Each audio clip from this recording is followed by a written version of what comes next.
I want you to imagine, if you will, a brand new social media app. It has a wide array of services. Most prominently, it allows you to pay for things, similar to PayPal. However, with this, you can use to pay for your order at McDonald's, or even your phone bill if you wanted to. With it, you'd never have to use a bank again. If you had your driver's license, you could pay for parking or even insurance. It allows you to make doctor's appointments and even pay your utilities. All you really need is your ID to sign up for this. And how could you deny a motto like, trust makes it simple? Sure, it seems like a lot of information, but at this point, other social media sites like Facebook have asked people to upload photos of their IDs. It's not too far off from what's considered normal. And this app has a plethora of other features. It is a social media app, so that means you can add your friends into its built-in social media network. It's kind of like Instagram in a way. Instead of telling people about the food you've eaten, you could tell them about the purchases that you've made. You don't have to tell them at any rate. The only company that needs to know about this is the one that's running the app. And I mean, credit card companies already know what you buy by necessity. What makes this any different? Then one day, a new feature is added to the service. It gives you a score. Just a 3-digit number, but this 3-digit number would make all the difference.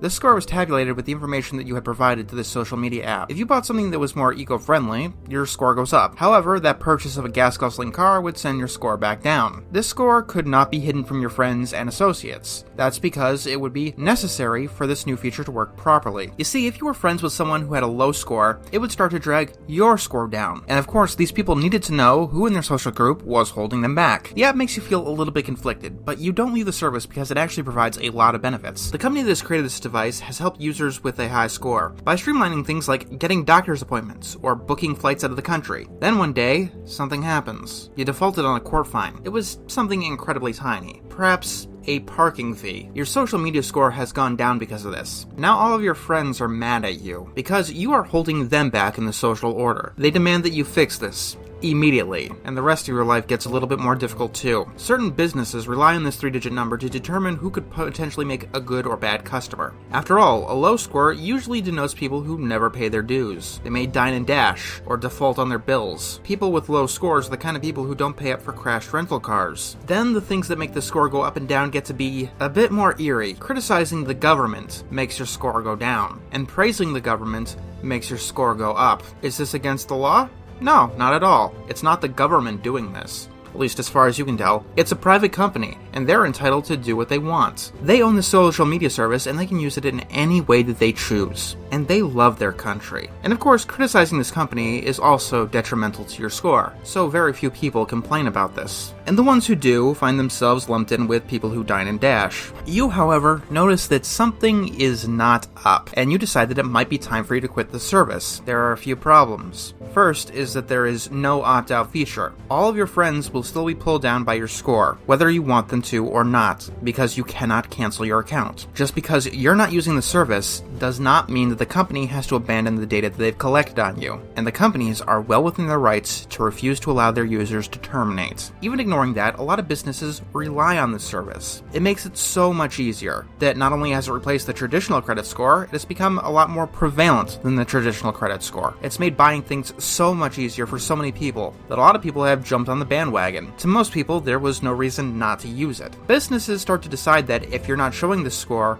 it's more likely than not that you are hiding something, rather than you just not having this score. With a low score on this app, you start to become excluded from society. If people associate with you, their score goes down too. This makes it harder for any given person to access businesses or services. It's been rumored that some people's scores are too low to even get a plane ticket and leave the country. More and more things become police with low scores. It starts with the things that most people don't like. Littering brings your score down. Watching too much television brings your score down. Public smoking brings your score down. Then one day, it lowers your score to talk about the Trail of Tears, the internment of the Japanese during World War II, or the Tuskegee syphilis experiment. Doing so will bring down your score immensely. Any atrocity from the country you live in would be forced to go unmentioned, or else you'd be forced to deal with extreme retribution. After all, there's nothing worse to the social media platform than a dissident. You wonder, isn't the government going to do something about this? No. The only people who are asking for it are ostracized from the rest of society, and they cannot communicate with the rest of society. And besides, it's a private company. They can do what they want. It's absolutely within their rights, especially since they're nowhere near the most powerful social media service out there. Sure, leaving this one might be kind of hard, but you could say the same thing about Twitter, Facebook, or YouTube. Good luck leaving Google entirely. Why would the government have any interest in stopping this? It's a symbiotic relationship. The government lets the company do whatever they want, and in turn, the company gamifies obedience. I suppose, then, for all of us, it's a good thing that this is all fictional, right? Except that this is not fictional. This is reality.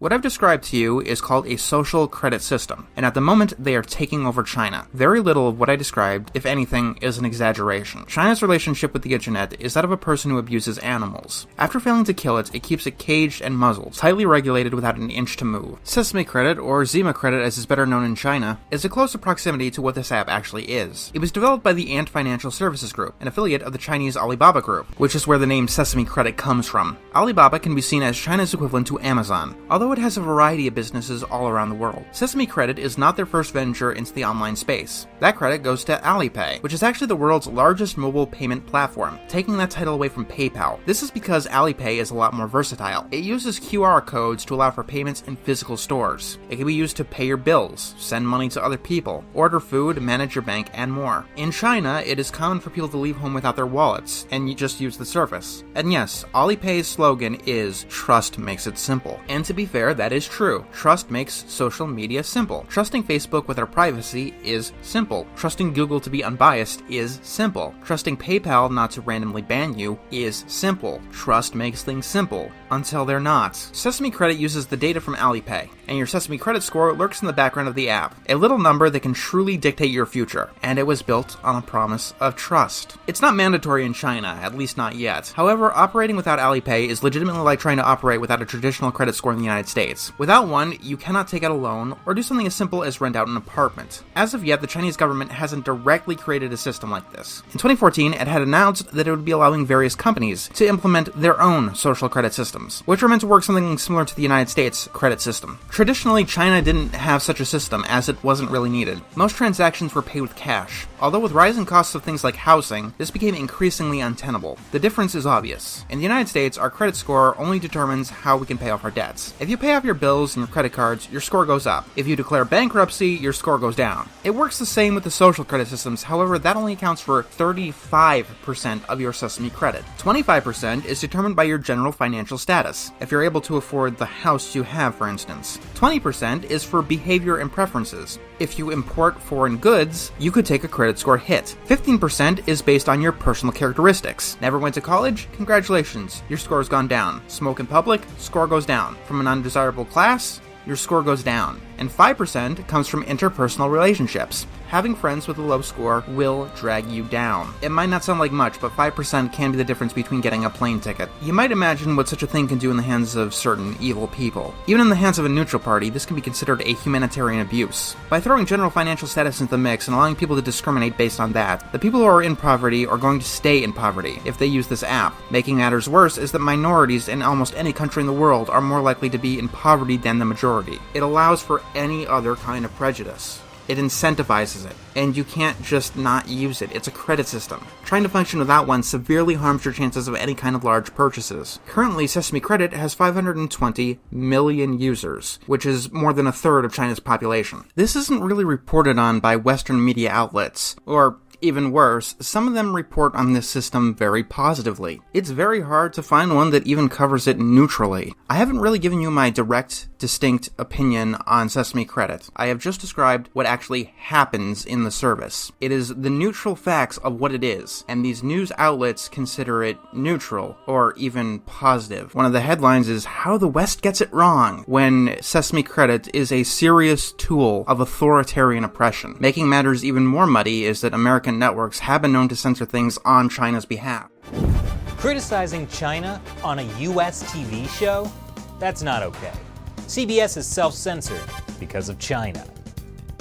Why? This is because, like Google, many of them have vested business interests in China, and if these news corporations want to do business there, they must speak positively. China's censorship of the internet isn't just bad for the Chinese, it's bad for the rest of the world, as their humanitarian abuses are more and more likely to be written off by anyone who seeks to do business there. If all of this sounds frightening, you haven't heard the best part. Sesame Credit gets all the attention as China's social credit system. However, there isn't just one of these things. There are 8 of them. Other companies have been releasing their own social rating systems, including Tencent. You may know Tencent as a major financial backer of Epic Games and the Epic Games Store. However, in China, they are notable for creating the most popular social media app there, WeChat. WeChat was first released in 2011, and now has over 1 billion active monthly users, which is more than 3 times that of Twitter's worldwide usage. WeChat is very popular, at least in its home country of China. This is because the app does a lot. Its closest approximation in the wider internet is WhatsApp. With WeChat, users can transfer pictures, videos, or speech, and enable group chat to phone contacts for free. It's similar to Facebook in that every single user can have their own timeline, which WeChat dubs as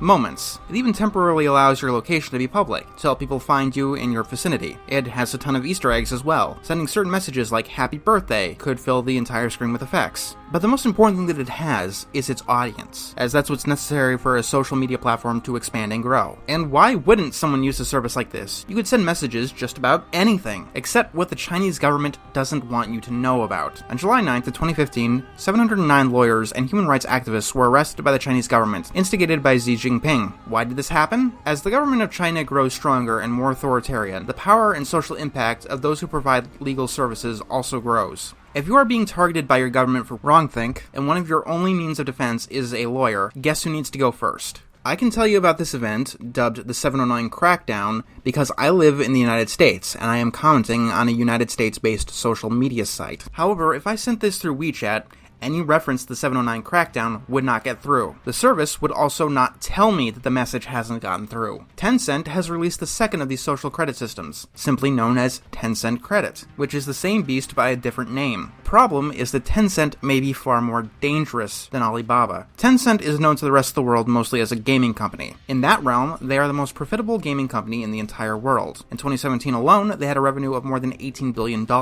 This is about as much as the previous 2 competitors combined. They earned more than 4 times that of Nintendo, and they seem very interested in using this money for their own ends. It was the first $500 billion firm in all of Asia. Tencent bought out 40% of Epic Games back in 2012 for $330 million, so they have a stake in the Epic Games Store, which is not only Steam's biggest competitor, but it seems to be trying to take Steam down with as many exclusivity deals as possible. They also invested $150 million into Reddit. Tencent is one of the biggest companies in the entire world. Many Redditors became worried that they'd bring the prospect of Chinese censorship to the rest of the world, and so many people on Reddit protested by plastering things that are banned in China in as many places as they could. That is not what we should be worrying about. Tencent, Alibaba, and Baidu, the biggest Chinese internet companies, actually are not architects of the Great Firewall. They are benefactors of it. China has over 1 billion people, and companies from outside of China that do not bend down to its authoritarian whims cannot access that market, and it is a very large and lucrative market. Tencent has essentially the Chinese YouTube, the Chinese Twitter, and the Chinese WhatsApp, most likely because the American companies couldn't set up shop there without bowing down to China's censorship, and as far as I know, only Google was willing to do something like that. A Chinese Steam and a Chinese Reddit doesn't do a lot of bad things for their original versions, but it does keep the people inside the firewall a lot more complacent, and a lot less likely to see things outside via a VPN.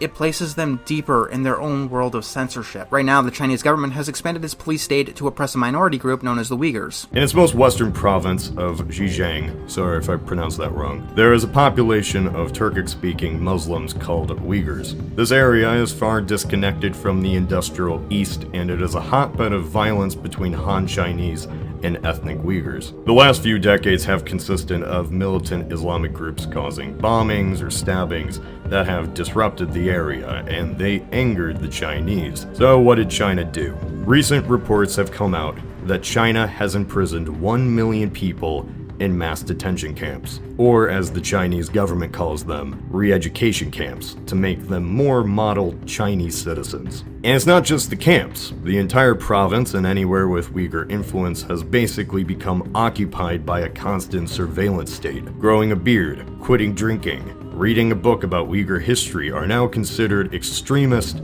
illegal acts. The Chinese create an environment where telling on neighbors or family for un-Chinese activities are rewarded, and just like North Korea, sometimes entire families are punished. An estimated between 120,000 and up to 1 million people are currently in internment camps in China. Most people around the world know only about this because of the internet, and that's why governments like China seek to censor it. Right now, China has provoked massive protests in Hong Kong, and once again, we most likely only know about this because of the internet. The internet is one of the most important inventions in human history. We're only in its very early stages, and it's clear to see that the post-internet world and the pre-internet world are very different things, and we're going to go through some growing pains for quite some time. The internet allows us to know about this kind of thing. It has made the events of faraway countries more close and more personal, for better or worse. I have personally met people from all over the world through the internet. That may seem like a small thing, but it makes something like war a little bit harder to justify when people on both sides are friends on social media. I made this documentary because I care about the internet, and right now we're at a very significant crossroads. We have to make some decisions. They will not be easy ones, but they will determine the future of what the internet is, and that can determine the course of the rest of human history. But this kind of behavior is only happening in China, right? If only were that simple. Many social media sites that we use every day have their own version of this social credit system. It is very much like China, in all but name. United States-based social media sites do everything that they can to gain this kind of power. Don't believe me? Well, let's look at the facts and recap. Chinese social media sites will get involved if someone sends a message about a topic that the government doesn't like. Since I've uploaded the Facebook episode of Technocracy, Facebook has had a few changes. Minds.com is one of their competitors. However, if you link to that website through Facebook or Facebook's Messenger app, then that website will block the link as unsecure until you fill out a CAPTCHA. This is usually only done for spam sites, but Minds.com is not a spam site. It's another up-and-coming social media site. Although if Facebook blocks the link to it, there's not much difference, right? Alex Jones had been banned for quite a while, but Facebook determined that you cannot mention this person at all on their platform, unless you talk about him in a negative light. This is now a rule on Facebook, and this is beyond dystopian. Facebook has written into its terms of service that you cannot use their platform unless you hold a specific opinion. This sets a frightening precedent. It's not too long before you can't criticize Facebook or Mark Zuckerberg, or anything that he values. Facebook has also delved into establishing its own cryptocurrency called Libra. Any of these social media sites having access to any kind of financial institution should be protested immediately and harshly. Facebook has been known for banning people on a whim, as many of these websites have, for a variety of reasons. It's written into their terms of services that they can terminate your account whenever they so choose. If you are across Facebook's political opinion, they can ban you. They can even do this for off-site behavior, as Patreon has done. This can block access to any Libra that you currently hold. And if people say that your banning is undeserved, Facebook can ban them too, punishing them financially. Facebook must not be allowed to have access to a cryptocurrency of its own. YouTube has already proven how devastating a financial incentive can be on a social media platform. People can lose their entire livelihoods arbitrarily. There are a set of rules and guidelines that people must follow, but people have been banned for videos and behavior that were proven to be monetizable. Some people have been punished for following rules that do not exist. YouTube removing comment sections was only supposed to happen for videos that had children in them. Not only did many of the videos that had their comment sections removed not have children in them, many were not aimed at children whatsoever. Demonetization has been shown to be biased against independent content creators, who may have never had a controversy before, and instead it's biased towards big, well-established media outlets, some of which repeatedly push out fake news, or even directly protest YouTube. A live streaming website, Twitch, has proven how much power and bias that a platform can have over its user base. One streamer filmed herself throwing her cat. Twitch's team did not punish her. Instead, they punished anyone who criticized her. When the most popular streamer Ninja went to another platform, they used his down profile to advertise other Twitch streamers, something that they do for no other Twitch user. One of the channels that was advertised for up to 2 hours, and it was #1 being advertised, it was a porn stream, despite porn not being allowed on Twitch. This is especially notable because Ninja has a younger audience. Many of his audience are minors. And they were still using my channel to promote other streamers. Well, now there was a porn account that was #1 being recommended on my channel, and I have no say in any of this stuff.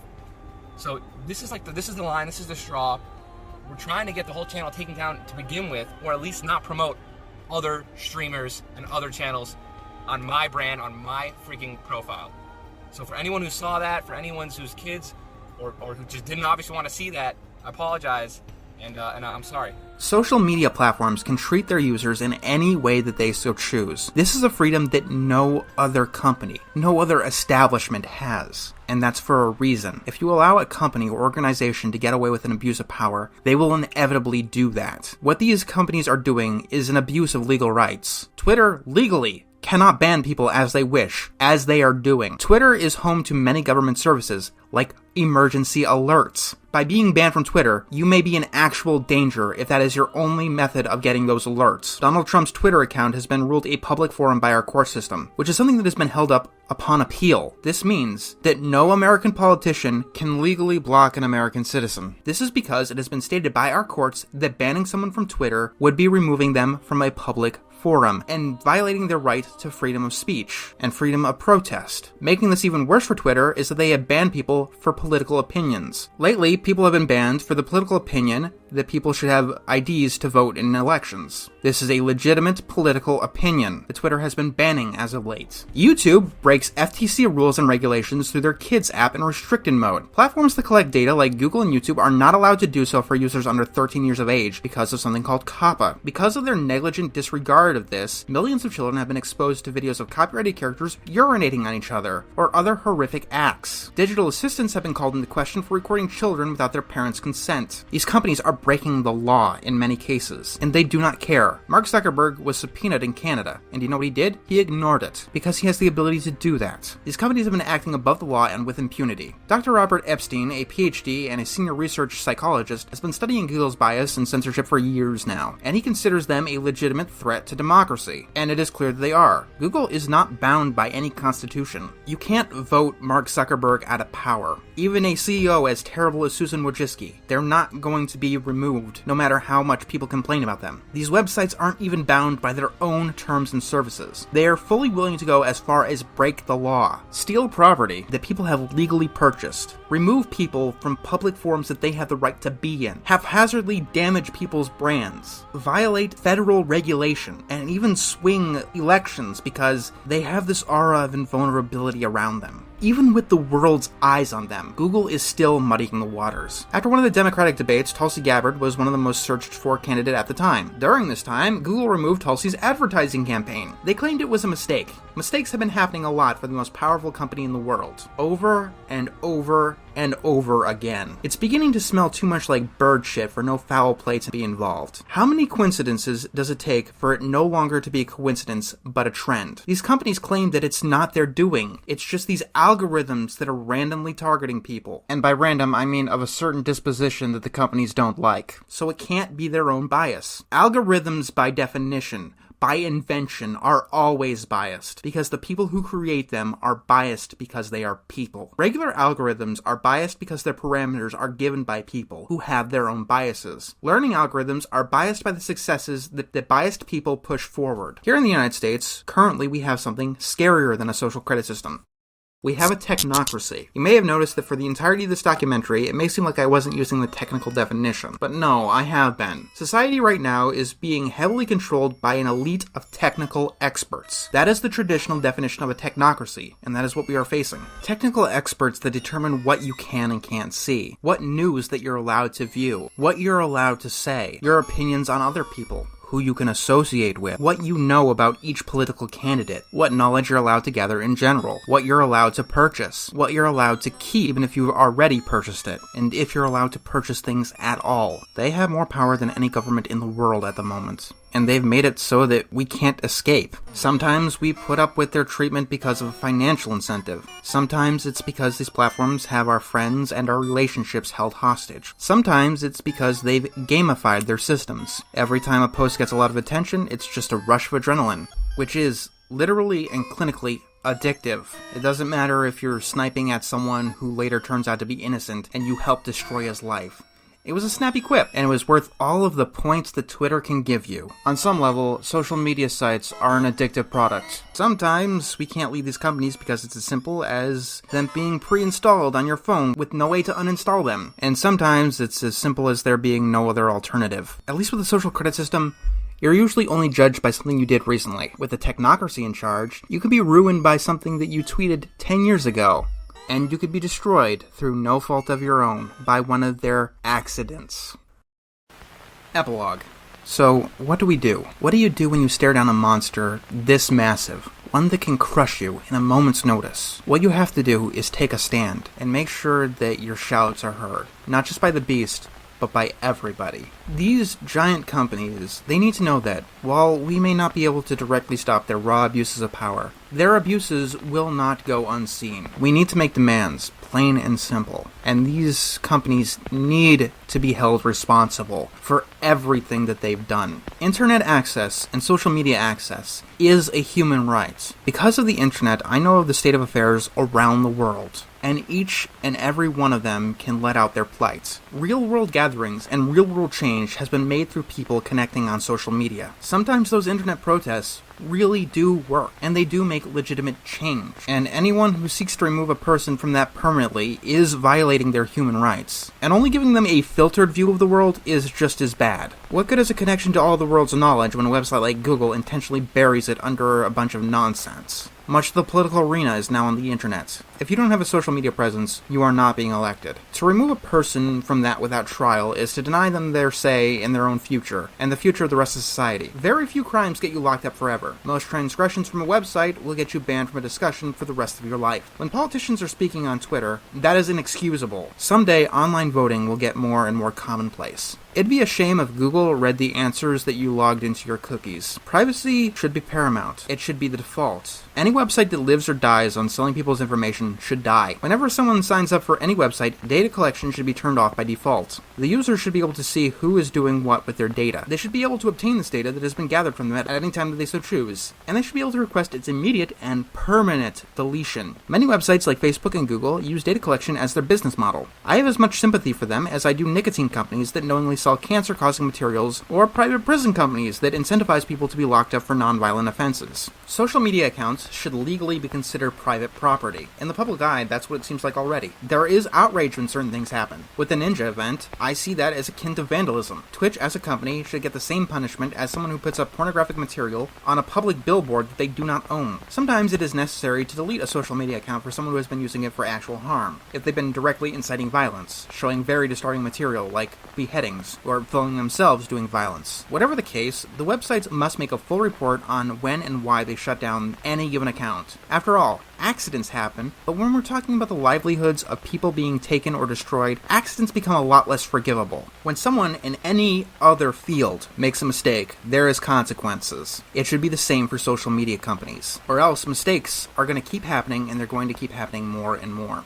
Speaking of property, though, everything that you buy from any digital storefront must be able to be downloaded at any given time in a completely usable format, with no proprietary software like a Steam client. It is fine to use DRM to protect these goods, however, it must be placed on a dead man switch, or a grace time period, where the DRM just self-destructs after about a year. If a dead man switch is not continually hit, then the DRM is removed and destroyed. The inverse is not acceptable. The purchaser of a digital good should have all the same rights as they would have if they had bought it physically, including the ability to make copies and even to resell the original good. It is none of the storefront's business what people do with their legally obtained property. One right I have with my property is the right to destroy it. Any individual user should be able to end their usage of a platform within just a few clicks. Needing to go through an employee, as Amazon requires, should be considered illegal. There are many demands that I have for these companies, but they can start by following the laws that actually exist. There are laws on the books that do state that, in certain cases, private companies can be forced to comply with public rights. The internet is now the public square, and it is where discussion is on a mass scale. Twitter even once had the motto that it was the free speech wing of the free speech party. Now you get banned for saying learn to code, or the political opinion that people should need voter IDs to vote in elections. Websites like Google and Twitter and YouTube must determine if they are a platform or a publisher. If they want to be a platform, they are not responsible for what is on their platform, but they cannot censor people, and they cannot editorialize. That means that they cannot ban at will. YouTube cannot close down comment sections. They cannot link to Wikipedia or Encyclopedia Britannica about certain topics that they have a feel for. And no website can artificially inflate their picks and lower others. Everything must be organic. However, if they want to be a publisher, they can do all of these things, but every single thing on their platform is their responsibility. The Christchurch shooting was uploaded to Facebook 1.5 million times, and under that standard, each time is Facebook's responsibility. Every website that Google links to is their political opinion. Twitter is just as responsible for the mess that was Covington as any of the blue checkmark verified people who issued those kids death threats. Google is a monopoly. YouTube should not be allowed to be owned by Google. YouTube, Google's search engine, and Chrome must all be under different companies. Facebook and Twitter also have monopolies. Even one of the founders of Facebook said that Facebook was a monopoly and must be broken up. Nothing good has come from a giant tech company buying up something else. Nothing good came from Google buying YouTube. Nothing good has come from Facebook buying Instagram. And nothing good has come from Amazon buying Twitch. In each case, these platforms have gotten worse, because they're allowed to subvert a free market. They can be as terrible as they want because they are backed by a financial giant. This is an anti-competitive practice. I do have hope that things will change in time. I have talked about how badly the government has been handling tech censorship and tech behavior throughout this documentary with things like SESTA and FOSTA, but they are getting harsher towards these companies, and they are beginning to understand the situation that we are in, at least here in the United States. Europe has quite a ways to go, being led by people who accidentally hit the wrong button on one of the most important pieces of legislation in history. What can we do now, though, besides vote for people who are actually going to take companies to task? We have to hold these companies' feet to the fire, plain and simple. Twitter recently made an update that destroyed their interface, so some people made a browser extension that logged in through an older version of the browser, and it was like that stupid change never happened. We can subvert what they want to do on more serious matters as well. What these websites are doing has not gone unnoticed, and we have alternatives cropping up all the time where they can. Vanilla might have died, but there are plenty that are seeing some success. DuckDuckGo is a search engine that does not track you, and its search is way more unbiased than Google. The search results are night and day. There is very little reason to use Google compared to this search engine. Minds.com and BitChute are much less censorious than any of the big players. Remember Ninja, one of the highest paid Twitch streamers? He left the site and went to a competitor, Mixer. There is a demand, and people are trying to meet that demand. We just have to hope that the supply meets that demand. There are many ways to stay safe with social media. Of course, some of these platforms may fall into bias later in life, but some people are starting to grasp the idea of future-proofing. This is Mastodon. It's an open-source social media platform. This means that no one person, company, or server controls it. It is completely user-controlled, and it just might be the future of social media. It can't be bought, sold, or even blocked by governments, because it is entirely open-source and user-created. The best way to stay safe, though, is to not rely on just one platform. It's okay to have a primary platform, but make sure that you are everywhere if you want to be heard. This is not a guarantee of protection, but neither is a locked door. It's something basic that we have to do. Social media sites have appeared to be in cooperation and have had people banned from multiple places very quickly, but for most people that is very unlikely to happen. It's much more likely that one website is going to wipe you off by accident. Make sure you're in as many places as possible. And make sure that you follow your favorite content creators on other websites as well. That is also incredibly important. Turn off search history and set your privacy settings where applicable. Make sure to clear your cookies every once in a while. You'll have to relog into accounts, but sometimes it's worth it. A VPN is also a pretty good investment if you're worried about people tracking you. While using one, your internet footprint becomes basically untraceable. Make sure you use a different password on every website you use as well. Some basic stuff. If you want to retain the digital purchases that you have forever, you can use a screen capture software such as OBS to keep any movies that you have purchased. With books, it's as simple as screenshotting them and putting them all into one large PDF file. Buy games from a place like Good Old Games before Steam, or anywhere else, as they are a system that has been made to avoid DRM completely. And if all else fails, obtaining a piece of media through illegal means hurts no one if you have already legally purchased that media before. If this documentary has gotten you down, realize that things can change. If we act now, we can help it change for the better. Many of us have had the internet for our entire lives, so it's hard to think of it as new, but it is. And what we do with it in the coming few years may determine what it becomes in the next 100 few. The internet is as significant a contribution to humanity as the printing press was. The printing press helped spark the Renaissance, which changed the world forever.